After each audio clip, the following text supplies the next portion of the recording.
Hello बच्चों, कैसे हैं आप सब। मैं Santosh Verma the Star Classes channel में आपका स्वागत है। बच्चों, आज हम लोग फास्फोरस पढ़ेंगे।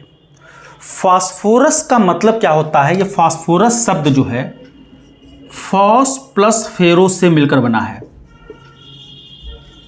फॉस का मतलब होता है लाइट और फेरो का मतलब होता है कैरी। मतलब जो फास्फोरस है वो अपने साथ लाइट कैरी किए हुए है।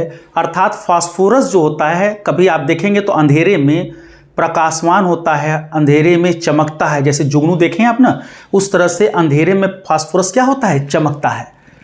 इसीलिए इस तत्व को फास्फोरस कहा गया। फॉस का मतलब इसमें लाइट है, अपने साथ क्या लिए हुए है, लाइट। तो फास्फोरस चूंकि अंधेरे में प्रकाशमान होता है, इसीलिए पी को हम लोग क्या नाम दिए, फास्फोरस।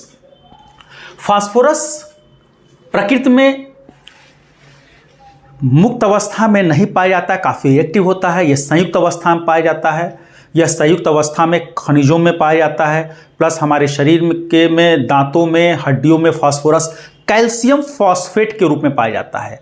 जो हमारे दांत हैं या हड्डियां हैं, उसमें जो फास्फोरस होता है संयुक्त रूप में होता है। और किस रूप में होता है, कैल्शियम फॉस्फेट के रूप में, CA3PO4 का होल ट्वाइस।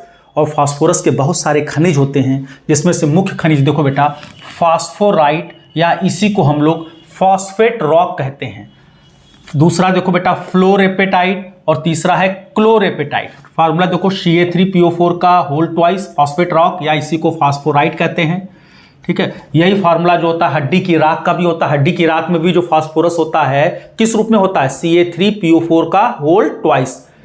केमिकल नेम इसका क्या होगा, calcium phosphate. Calcium phosphate. Fluorapatite 3CA3PO4 का whole twice dot CaF2, 3CA3PO4 का होल ट्वाइस डॉट CaCl2। इसको क्लोरोपेटाइट बोलते हैं। फास्फोरस बनाने का जो आधुनिक मेथड है, कैसे बनाएंगे, या तो आप हड्डी की राख ले लीजिए, या तो फॉस्फेट रॉक खनिज ले लीजिए, फॉस्फेट रॉक। दोनों का फॉर्मूला CA3PO4 का होल ट्वाइस। जब हड्डी की राख या फॉस्फेट रॉक को, फॉर्मूला क्या है हड्डी की राख या फॉस्फेट रॉक का, बोलो भाई, CA3PO4 का होल ट्वाइस। इसको आप चाहे तो फॉस्फेट रॉक कहिए, या फॉस्फोराइड बोलिए, या ये हड्डी की राख। बात एक ही है बेटा, हड्डी की राख।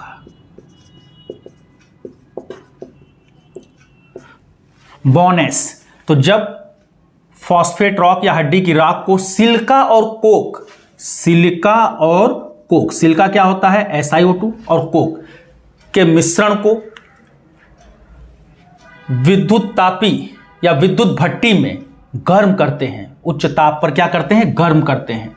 जब हीट करते हैं लगभग 1500 डिग्री सेल्सियस पर, तब जाके हमको सफेद फास्फोरस प्राप्त होता है। कैसे, पहले कैल्शियम फॉस्फेट सिलिका से रिएक्शन करके फास्फोरस पेंटाऑक्साइड, P4O10 को क्या बोलते हैं, phosphorus pentoxide, plus calcium silicate बनाता है। ये कैल्शियम सिलिकेट नीचे धातुमल के रूप में नीचे बढ़ जाता है। अब ये जो P4O10 है, फास्फोरस पेंटाऑक्साइड, ये कोक से रिएक्शन करके सफेद फास्फोरस की वाष्प बनाता है। सफेद फास्फोरस की वाष्प बनाता है। सफेद फास्फोरस की क्या बनाता है, वाष्प, जिसको ठंडे जल में संघनित करके, ठंडा करने पर इस वाष्प को ठंडे जल में प्रवाहित करेंगे, तो सफेद फास्फोरस की जो वाष्प है वो ठंडी होकर जल के नीचे बैठ जाएगी। इस प्रकार हमको सफेद फास्फोरस प्राप्त होता है। तो बोलो भाई, एक बार पुनः समझते हैं कि जब हड्डी की राख या फॉस्फेट रॉक को सिलिका तथा कोक के साथ 1500 डिग्री सेल्सियस पर गर्म करते हैं, तो सफ़ेद फास्फोरस की वाष्प बनती है, जिसे ठंडे जल में संघनित कर ठोस रूप में प्राप्त कर लेते हैं। तो बच्चों, इस तरह से आप लोगों ने सफ़ेद फास्फोरस का निर्माण किया। यह मोम जैसा सॉफ्ट होता है। मोम जैसा क्या होता है, सॉफ्ट होता है। इसमें गार्लिक लहसुन जैसी स्मेल आती है। सफ़ेद फास्फोरस बहुत क्रियाशील होता है।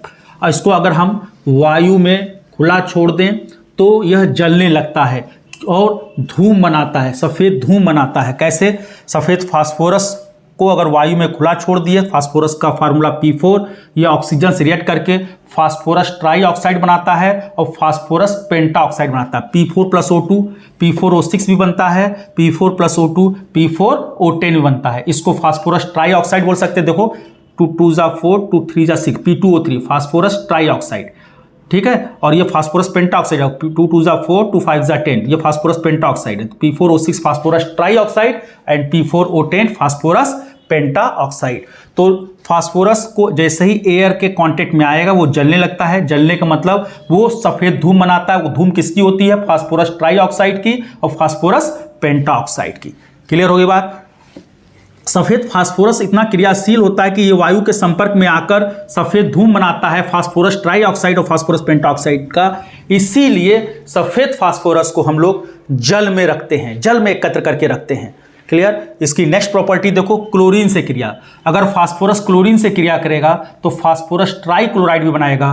फास्फोरस क्लोरीन से क्रिया करके फास्फोरस पेंटा क्लोराइड भी बनाता है।